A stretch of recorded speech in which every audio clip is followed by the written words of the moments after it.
Hello विद्यार्थी मित्रों, नमस्कार, गुड मॉर्निंग। बधा कुशल मंगल हशो।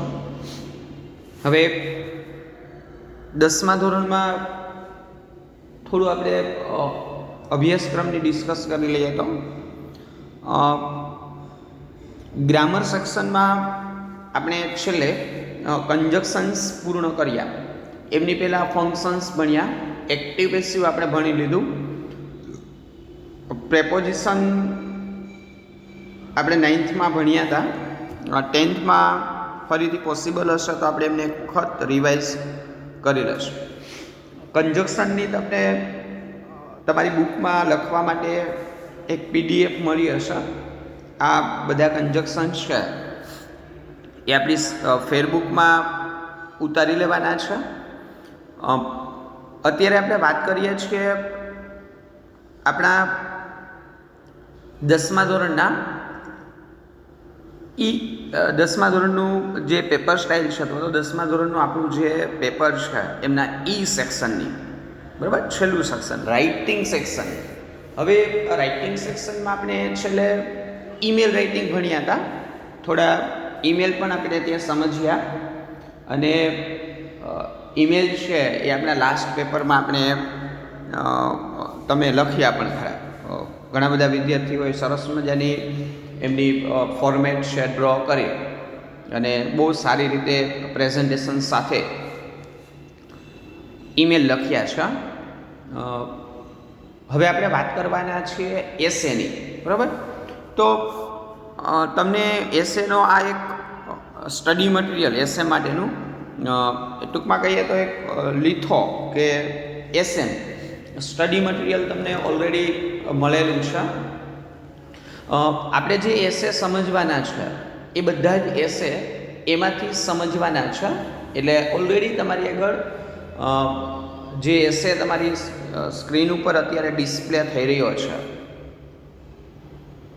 એ એસે તમારી આગળ હશે, અને નહીં હોય તો ચિંતા ન કરતા. આજે જેટલા આપણે એસે સમજશું એ એસે ઓલરેડી તમને વોટ્સએપ ગ્રુપમાં ફોટોકોપીસ એમની તમને મળશે. આપણે 1, 2 કે 3 એસે ઓલરેડી આગળ સમજ્યા છીએ, અને આપણે આગળ વાત કરી છે એ રીતેથી એસે રાઇટિંગની આપણે એક અલગથી બુક બનાવીએ છીએ, બરાબર. તો જે એસે ચાલે છે એમનો ભલે તમારી આગળ લીથો કે સ્ટડી મટીરિયલ હોય, તમારી આગળ પ્રિન્ટ થયેલી કોપી હોય, છતાં પણ એ એસેને આપણે આપણી ફેરબુકમાં લખવાના છે, બરાબર. એમને આપણે આપણી ફેરબુકમાં લખશું. અત્યારે આપણે એસે સમજીએ છીએ a visit to a public library. હવે 10મા ધોરણમાં વિદ્યાર્થી મિત્રો આપણે વિઝિટ ઇંગ્લિશની વાત કરીએ ને તો આપણે પેપરમાં આપણે આગળ વાત કરીએ છીએ 3 એસે આપણે પૂછવામાં આવે છે. આ જે 3 એસે આપણે પૂછવામાં આવ્યા છે એમાંથી એક એસે આપણે લખવાનો હોય છે 6 માર્ક્સ માટે. હવે આપણે જે એસે પૂછવાની રીત છે, બોર્ડની જે મેથડ છે એ મુજબ જોઈએ ને તો દર વર્ષે એક એસે, 3માંનો એક એસે એ વિઝિટ ઉપર હોય છે. પછી એ visit to a public library હોય, visit to a public garden હોય, visit to a historical place હોય, વિઝિટ ટુ અ મ્યુઝિયમ હોય, બરાબર. તો વિઝિટના આધારે આપણે એક એસે એવરી યર લગભગ દર વર્ષે પૂછાતા હોય છે. એટલે આપણે visit to a public library આ એસે આપણે સમજીએ છીએ. આઈ થિંક આ એસે આપણે આગળ સમજી ચૂક્યા છીએ, અને લગભગ પેપરમાં આપણે જ્યારે લાઈવ સ્કૂલમાં હતા ત્યારે કદાચને મે બી લખાઈ પણ ચૂક્યો હશે, પણ આપણે હવે એસે રાઇટિંગ આખું ચાલુ કરીએ છીએ એટલે તો સમજાઈ ગયો હોય ને લખાઈ ગયો હોય તો બહુ સારું. ફરીથી આપણે એમને સમજીએ છીએ. A visit to a public library એક જાહેર પુસ્તકાલયની મુલાકાત. બરાબર, સામાન્યતઃ મુલાકાત આપને એસેમાં પૂછાય, વિઝિટ પૂછાય, તો જે સ્થળની આપણે મુલાકાત લીધી છે એમની થોડી આપણે ડિટેલ એસેમાં આપવાની રહેતી હોય છે. ઓલમોસ્ટ જે વિષય ઉપર આપણે એસે લખતા હોય એ વિષયને અનુસંધાને જે આપણે એસે લખીએ છીએ એમાં કોટેશન હોવા જરૂરી છે. અને આપણે પણ એવો પ્રયત્ન કરવાનો કે ભાઈ જે એસે આપણે લખીએ છીએ એમાં કોટેશન હોય. બરાબર, મોટાભાગના એસેમાં કોટેશન એકાદા બે કોટેશન આપ્યા છે, અને જો ન હોય તો એ કોટેશન છે તમે તમારી જાતે ફાઇન્ડ આઉટ કરીને મૂકી શકશો.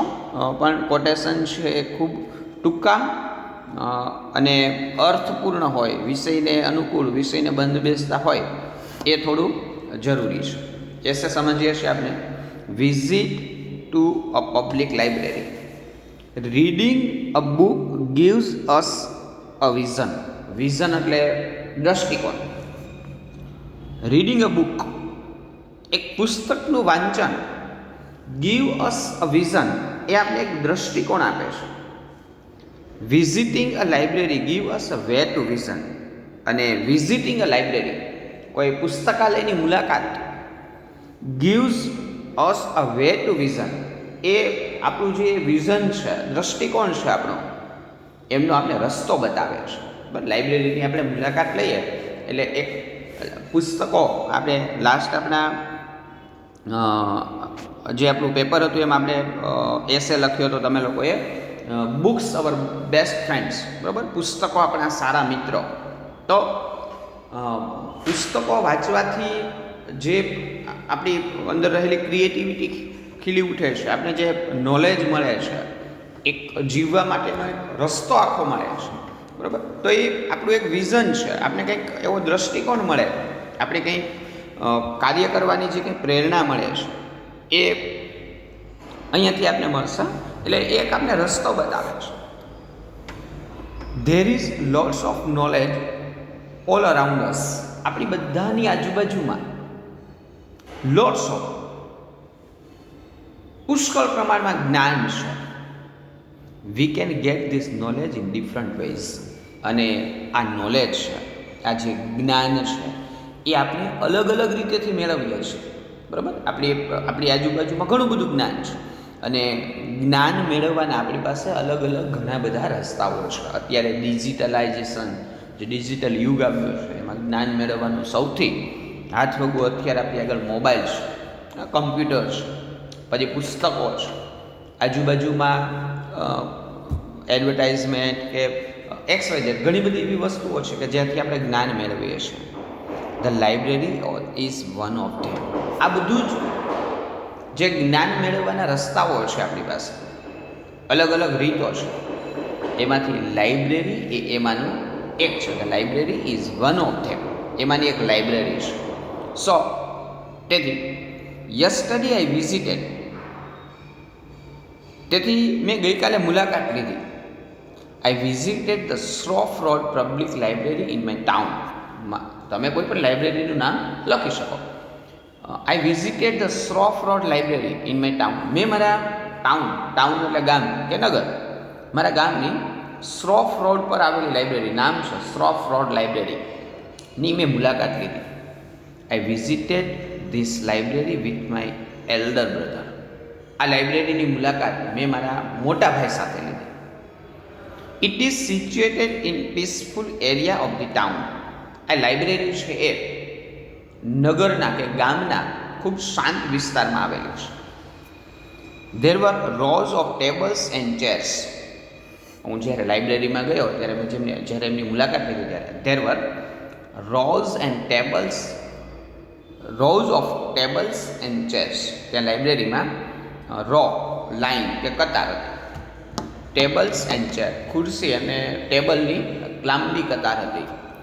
There were different section for novels, books on science, history, general knowledge, children books, etc. પછી લાઇબ્રેરીમાં જે પુસ્તકાલય હતું એમાં ધેર વર ડિફરન્ટ સેક્શન્સ, અલગ અલગ વિભાગો હતા ફોર નોવેલ્સ, નવલકથાનો વિભાગ, ત્યારબાદ બુક્સ ઓન સાયન્સ, વિજ્ઞાન ઉપરના પુસ્તકોનો એક વિભાગ, હિસ્ટ્રી, ઇતિહાસ ઉપરની પુસ્તકો છે એમનો એક વિભાગ, જનરલ નોલેજ માટેના પુસ્તકો, ચિલ્ડ્રન્સ બુક્સ, બાળકો માટેના પુસ્તકો વગેરેના અલગ અલગ વિભાગો હતા. All the books were neatly arranged in cupboards and on shelves. બધા જ પુસ્તકો છે બહુ સારી રીતે ગોઠવાયેલા હતા. In cupboards on the shelves, જે ઉપરની સાજલી ઉપરનું જે માળિયું હતું ટૂંકમાં એમાં, અને કપબોર્ડ્સ કબાટમાં બધા પુસ્તકો સારી રીતેથી ગોઠવાયેલા હતા. There were newspapers and magazines stand in a corner. ત્યાં એક ખૂણામાં ન્યૂઝપેપર અને મેગેઝિન્સનું એક સ્ટેન્ડ હતું. સમ મેગેઝિન્સ વર ટોર્ન. એમાં ઘણા મેગેઝિન્સ છે એ તૂટેલા હતા સતત વચાતા હોયના કારણે. The librarian was helping people two select the fine books. જ્યારે લાઇબ્રેરિયન છે એ લોકોને પુસ્તકો છે એ ગોતવામાં, ફાઇન્ડ આઉટ કરવામાં મદદ કરી રહ્યો હતો.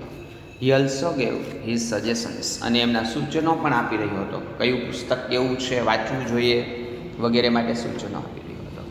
The library had 2 computers with internet connection and a xerox machine. લાઇબ્રેરીની અંદર 2 કમ્પ્યુટર હતા વિથ ઇન્ટરનેટ કનેક્શન સાથે, એન્ડ અ ઝેરોક્સ મશીન, અને એક ઝેરોક્સ મશીન પણ હતું. There were many students and citizens in the library. લાઇબ્રેરીની અંદર ઘણા બધા વિદ્યાર્થીઓ અને સિટીઝન્સ એટલે નાગરિકો, ગામના નાગરિકો હતા. તે ઓલ વર રીડિંગ બુક્સ. બધા જ પુસ્તકો વાંચી રહ્યા હતા. There was a corner for reading in the library. લાઇબ્રેરીમાં વાંચવા માટે એક અલાયદો ખૂણો હતો. There was a pin drop silence inside. અંદરની બાજુ પિન ડ્રોપ, ટાચની પડે ને તોય અવાજ આવે એવી શાંતિ હતી. And we had been strictly want to keep quiet. અને અમને પણ લાઇબ્રેરીમાં સ્ટ્રિક્ટલી, સખ્તાઈપૂર્વક શાંતિ રાખવા માટેની સૂચના હતી. ધેર વર મેની સ્ટુડન્ટ્સ આગળ. It was a good and well developed library. આ એક સારું અને સારી રીતે વિકસિત કરાયેલું પુસ્તકાલય હતું. There were many facilities like. લાઇબ્રેરીની અંદર બીજી સુવિધાઓ હતી, જેમ કે film screening section, film screening માટેનો સેક્શન એટલે કે મૂવી જોવા માટેનો સેક્શન, ફોર વર્કશોપ્સ, કાર્યશાળા ઓન ડિફરન્ટ ટોપિક્સ, અલગ અલગ વિષયો ઉપરની, and also section for women empowerment, સ્ત્રી સશક્તિકરણ માટેનો પણ એક સેક્શન હતો. I enjoy there reading a book on Gujarati poetry. મેં ત્યાં ગુજરાતી કાવ્ય છે એમના ઉપરનું એક પુસ્તક વાંચ્યું. I went home feeling happy and relaxed. અને પછી હું એકદમ રિલેક્સ થઈ અને મારા ઘરે પરત ફર્યો.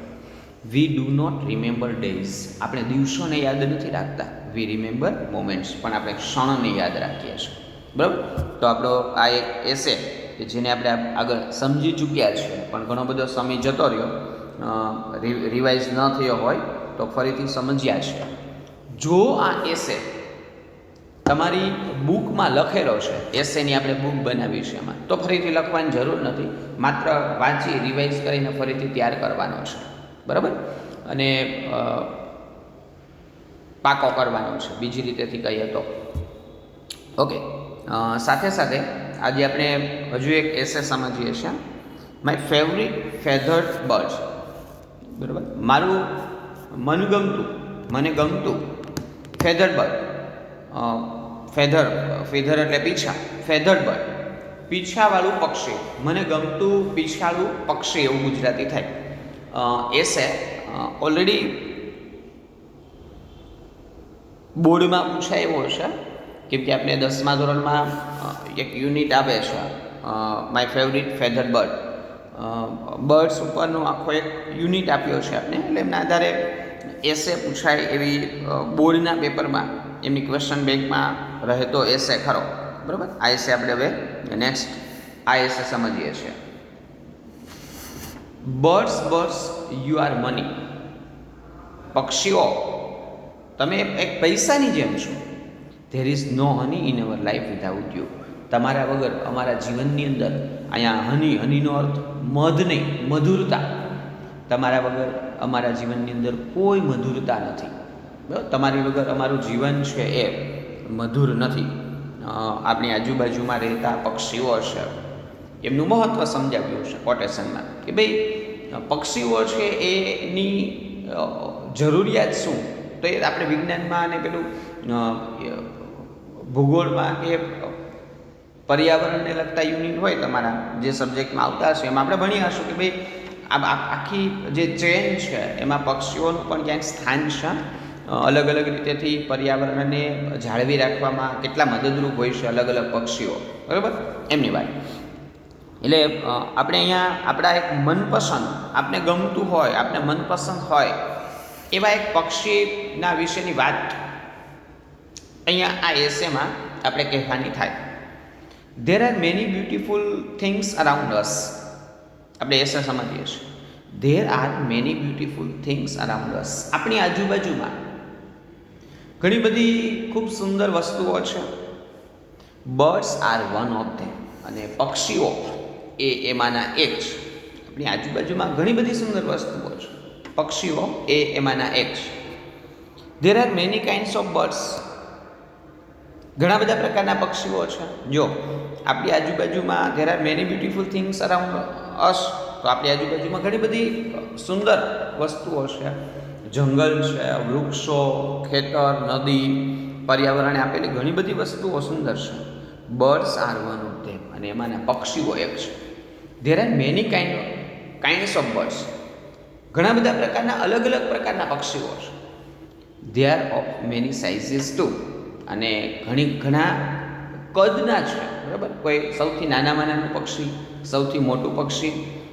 જો અલગ અલગ પ્રકારના પક્ષીઓ કઈ રીતેથી, તો કે ભાઈ પાણીમાં રહેતા પક્ષીઓ છે.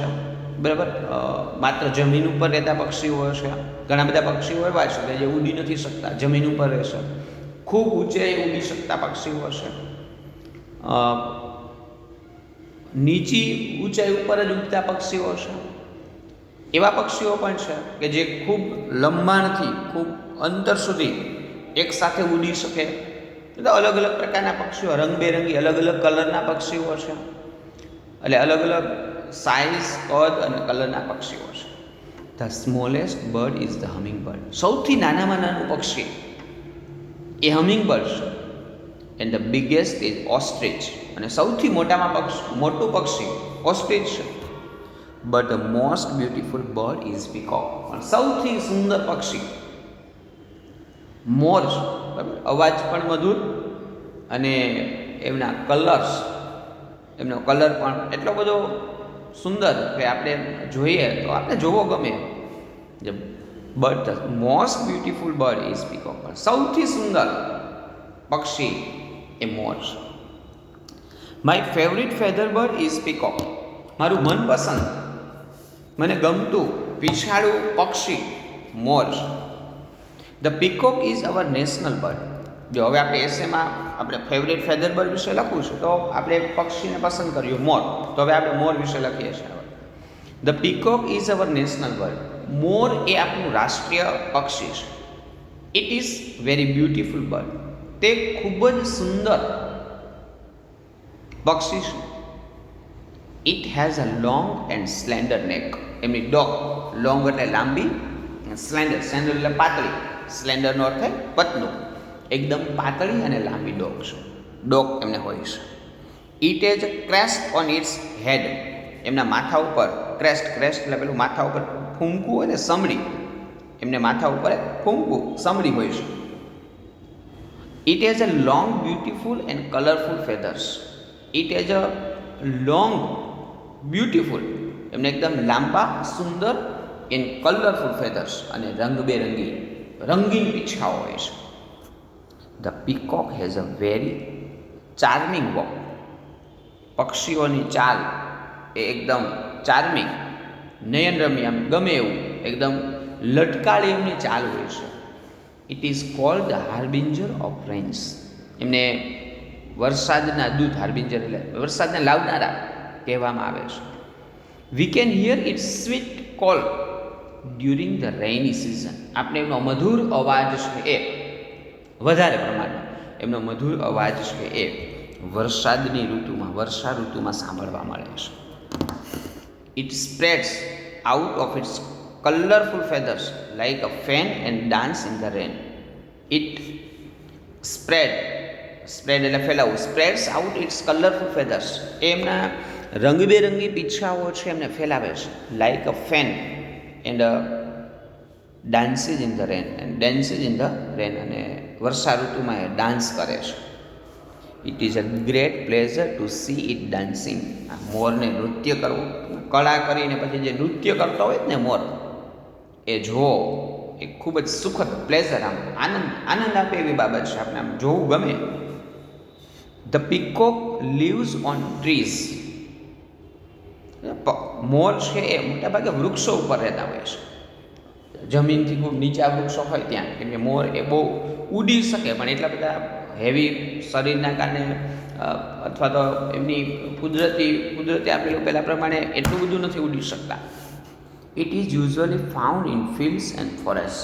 મોટાભાગે ક્યાં જોવા મળશે તો કે ભાઈ ફિલ્ડ્સ, ખેતરોમાં અને જંગલોમાં મોર છે એ આપણે જોવા મળે છે. It feeds on grains. એમનો ખોરાક એ દાણા છે. ઇન્સેક્ટ નાના નાના જીવજંતુઓ, એન્ડ વોર્મ્સ અને કીડાઓ છે. It also catches snake and eats them up. તદુપરાંત એ સાપ હોય એને પકડીને ખાઈ જાય, એનો પ્રિય ખોરાક છે. Therefore the peacock is called an enemy of snakes. અને તેથી જ મોર છે એમને સાપનો દુશ્મન કહેવામાં આવે છે. The peacock can not fly very high. મોર છે ખૂબ ઊંચે ઉડી શકતો નથી. It has a slow but graceful walk. એમની ચાલ છે એ ધીમી હોય છે પણ ગ્રેસફુલ, આમ એકદમ સ્ટ્રોંગ હોય છે, એકદમ મજબૂતાઈથી ચાલતો, એકદમ અકળાઈને ચાલતો હોય છે. It સ્ટર્સ about મેજેસ્ટિકલી. એ સ્ટર્સ ચાલે છે, ઘૂમે છે એકદમ આમ મેજેસ્ટિકલી, આમ જાદુઈ રીતે, આમ આનંદિત કરી દે એ રીતેથી. The female peacock is called a peahen. જે માદા મોર હોય છે એમને ઢેલ કહેવામાં આવે છે. પિહન એટલે ઢેલ. The peahen does not have colourful feathers. ઢેલ છે એમને રંગબેરંગી પીછાઓ હોતા નથી. It does not look like beautiful. એટલી બધી સુંદર નથી દેખાતી. It is a plain bird. અને એ એક પ્લેન, કલર વગરનું પક્ષી છે. બહુ રંગબેરંગી નથી, એમને પીછા પણ નથી અને ખૂબ સુંદર પણ દેખાતી નથી. મોર છે એ જ ખૂબ સુંદર દેખાય છે. બરાબર. એસેમાં એક કોટેશન આપ્યું છે. તમે હવે તો બધા આપણી આગળ મોબાઈલ હોય છે તો ગૂગલમાં જઈને કોટેશન લખી અને quotation related about the birds એવું લખીને સર્ચ કરી શકાય. આવું નાનું એવું સુંદર મજાનું કોટેશન મળે, પક્ષીને લગતું, પક્ષી વિશે જ હોય એવું કોટેશન. પણ યાદ રાખજો, કોટેશન ઇંગ્લિશમાં જ હોવું જોઈએ, ગુજરાતીમાં નહીં, બીજી કોઈ ભાષામાં નહીં. તો લાસ્ટમાં હજુ એક કોટેશન છે એ અહીંયા લખી શકાય. બરાબર. તો આજે આપણે 2 એસે સમજ્યા છે. કદાચ એક એસે આપણો રિપીટ છે, visit to a public library. બરાબર. બીજો એસે આપણે સમજ્યા છીએ માય ફેવરિટ ફેધર્ડ બર્ડ. હવે તમને થોડો ખ્યાલ આવ્યો હશે એસે સમજતા. શા માટે આપણે એસે સમજવાની શરૂઆત કરી છે તો કે ભાઈ નેક્સ્ટ હવે પછી જે આપણી પરીક્ષા ચાલુ થવાની છે એમાં જ્યારે ઇંગ્લિશનું પેપર આવશે ત્યારે એમાં આપણે સેક્શન ઈ આપણા પેપરમાં હશે અને એ પેપરમાં આપણે સેક્શન ઈમાં એસે રાઇટિંગ અને ઈમેલ રાઇટિંગ પૂછવાના છે. એટલે એમની પરીક્ષા માટેની પૂર્વ તૈયારી આપણે અત્યારે કરી રહ્યા છીએ.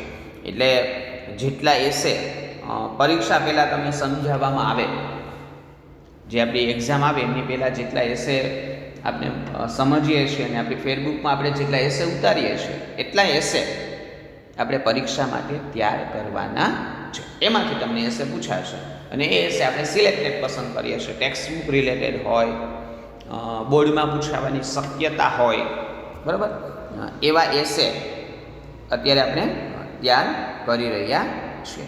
ક્લિયર છે?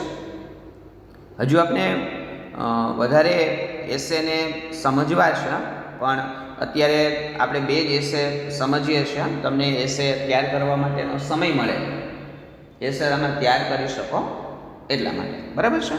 ઓકે, તો થોડું લખીને તૈયાર કરવાની આદત રાખવાની. આપણે આમ એક વખત ક્લાસમાં ચાલુ લાઈવ હતા અને એસે રાઇટિંગ આપણે ચાલુ કર્યું હતું, ત્યારે આ એસે મળ્યો ત્યારે તમને કહ્યું હતું કે હાઉ ટુ પ્રિપેર એસે, બરાબર. એસેને કઈ રીતેથી તૈયાર કરવા, તો ત્યારે આપણે વાત કરી હતી કે ભાઈ આ એસે છે ને એ કોઈ ગોખવાનો વિષય નથી.